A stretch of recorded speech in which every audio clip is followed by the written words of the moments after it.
qui nous a plu et intéressé dans l'œuvre de Kehinde Wiley, c'est vraiment le lien intrinsèque, quasiment viscéral qu'il entretient avec l'art ancien,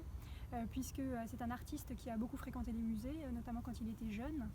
qui s'est intéressé très profondément à la peinture ancienne. Et donc son travail consiste à réinterpréter des œuvres anciennes, et pas toujours des œuvres très connues d'ailleurs, pour leur conférer des enjeux qui sont les enjeux de notre société contemporaine. Et ce travail a été presque amorcé en 2005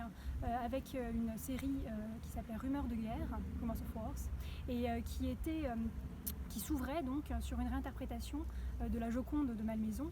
qui est un tableau dont vous connaissez tous l'image, un tableau de David, Bonaparte franchissant le col du Grand Saint-Bernard. La réinterprétation de Kehinde Wiley, que nous vous laisserons découvrir au cours de l'exposition, est bien évidemment très différente du tableau original, mais les présenter ensemble, c'est l'occasion pour nous,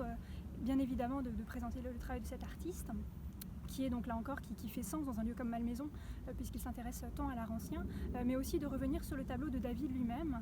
qui finalement a presque été éclipsé par la puissance de sa composition et la puissance de l'image de cet homme sur le cheval. Et donc c'est aussi l'occasion de s'intéresser à l'histoire matérielle du David, un tableau qui a voyagé dans plusieurs pays, qui est allé jusqu'en Amérique au tout début du 19e siècle, un tableau qui est aussi tout simplement une œuvre avec de la peinture, de la toile, une couture au milieu. Et donc cette exposition, qui ne présentera presque que 2 œuvres, vous invite en réalité à rentrer dans ces peintures et à les regarder profondément, comme sans doute vous ne les avez jamais vues.